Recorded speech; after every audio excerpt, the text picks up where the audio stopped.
Good morning. So God put us on this planet as caretakers.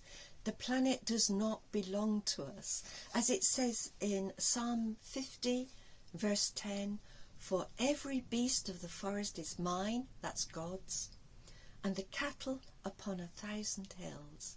Verse 12, "If I were hungry, I would not tell you, for the world and its fullness are mine." As it says in 1 Corinthians 10 and verse 26, "For the earth is the Lord's and everything that is in it." It does not belong to us. We're here to look after it. Have we done so? Not exactly, no.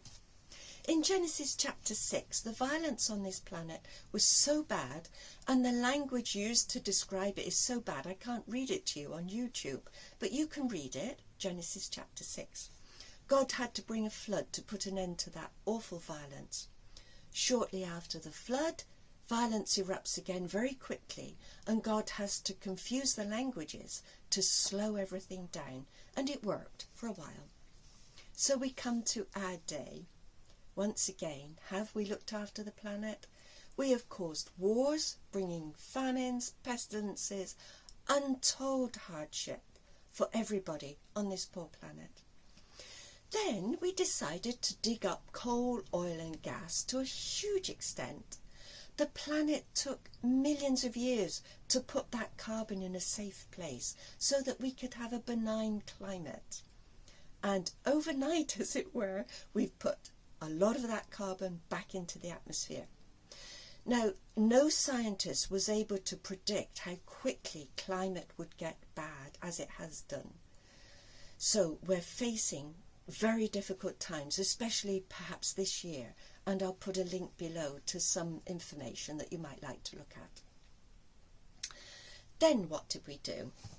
Well, in 1940, here we are, look, where are we? We discovered plutonium. I don't know if you can see that. And all these elements here, they're all man-made. They're all radioactive, all highly dangerous. And what did we do with them? Well, plutonium, in 5 years after discovering it, we dropped it on Nagasaki, killing thousands and polluting so much land, so much land. Then, a few years later, by the 1950s, we had discovered how to fuse hydrogen atoms together, and this is what happens. More destruction. We have destroyed this planet in every way we could possibly think of. I'm sure there are other ways we could destroy the earth, but the earth is going to come to a sticky end unless God steps in. And that brings us to Revelation chapter 11 and verse 18, where it says that God is going to destroy those destroying the earth.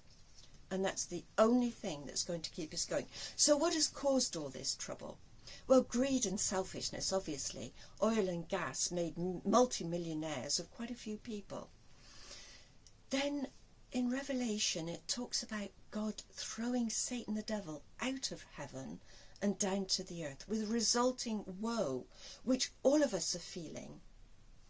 So we're going to face difficulties every day, all of us, righteous and wicked alike. But the righteous have something that the wicked do not have. We can rely on our God, we can have faith, and we're going to need every ounce of faith we can summon up to get us through this difficult time. Now, the way to increase our faith is to read about the men of faith, Abraham, Moses, and the judges and so on. And if God was able to do things in those days, he can do it today. We will get through this. Now, the commentaries say that one of the ways to get through difficulties is to know it's going to end. So we know that's going to happen. We know that the difficulties are going to end. We're not going to have to put up with them forever. So although this video has been quite disheartening, I suppose, we are not going to solve our own problems. Only the Lord can do that for us. But he will do so. And so I'm going to leave you in God's very capable hands. and he will look after you. And every time we get into trouble, we will need to ask him for help, and he's going to give it to us. Thank you so much for watching, and take care, everybody. God bless you all.